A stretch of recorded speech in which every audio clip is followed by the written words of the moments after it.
வணக்கம், இது உங்கள் தினக்கதிர்.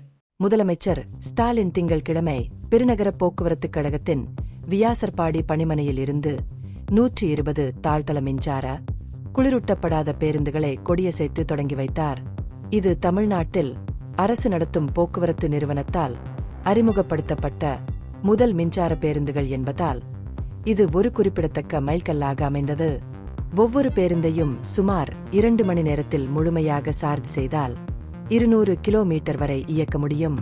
13 இடங்களில் அவசரகால பீதி பொத்தான்கள், 4 கண்காணிப்பு கேமராக்கள், ஒவ்வொரு 2 இருக்கைகளுக்கும் மொபைல் சார்ஜிங் புள்ளிகள் மற்றும் பொது அறிவிப்பு அமைப்பு ஆகியவற்றைக் கொண்ட இந்த பேருந்துகள் பயணிகளின் பாதுகாப்பு மற்றும் வசதியை மேம்படுத்துவதற்காக வடிவமைக்கப்பட்டுள்ளன.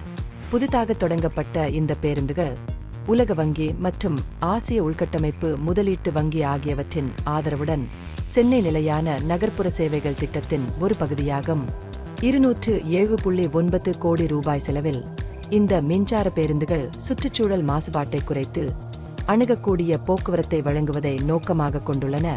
குறிப்பாக மாற்றுத்திறனாளிகளுக்கு இந்த வாகனங்களின் வெளியீடு மற்றும் நீண்டகால இயக்கத்தை ஆதரிப்பதற்காக 47.5 கோடி ரூபாய் செலவில் கட்டப்பட்ட பிரத்யேக மின்சார சார்ஜிங் நிலையத்தையும் முதல்வர் ஸ்டாலின் தொடங்கி வைத்தார்.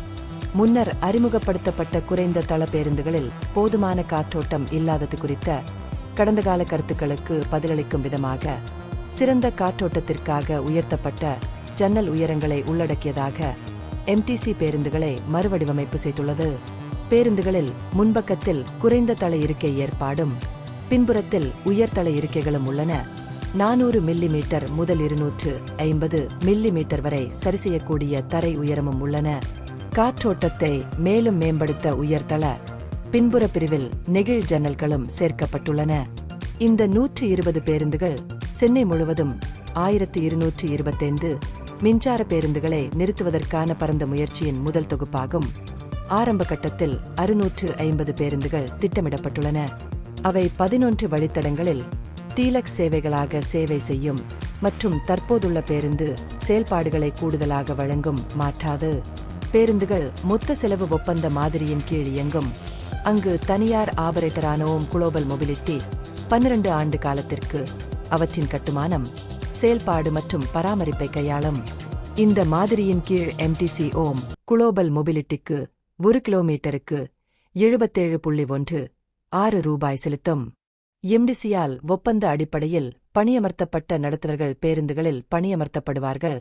மேலும் அனைத்து டிக்கெட் விற்பனையும் மின்னணு டிக்கெட் இயந்திரங்கள் மூலம் மேற்கொள்ளப்படும். பிராட்வே, கிளாம்பாக்கம், எம்கேபி நகர், வள்ளலார் நகர், ரெட்ஹில்ஸ், கிண்டி டிவிகே எஸ்டேட் மற்றும் பெரம்பூர் போன்ற முக்கிய பகுதிகள் உள்ளடக்கப்பட்ட வழித்தடங்களில் அடங்கும். அவை முக்கிய போக்குவரத்து இடங்கள் மற்றும் குடியிருப்பு பகுதிகளை நிலையான நவீன போக்குவரத்து விருப்பங்களுடன் இணைக்கின்றன. இந்த பகுப்பாய்வு நுண்ணறிவுள்ளதாக கண்டால் முக்கியமான அரசியல் முன்னேற்றங்கள் குறித்த கூடுதல் புதுப்பிப்புகளுக்கு லைக் செய்யவும், ஷேர் செய்யவும், சப்ஸ்கிரைப் செய்யவும். இது உங்கள் தினக்கதிர். நன்றி.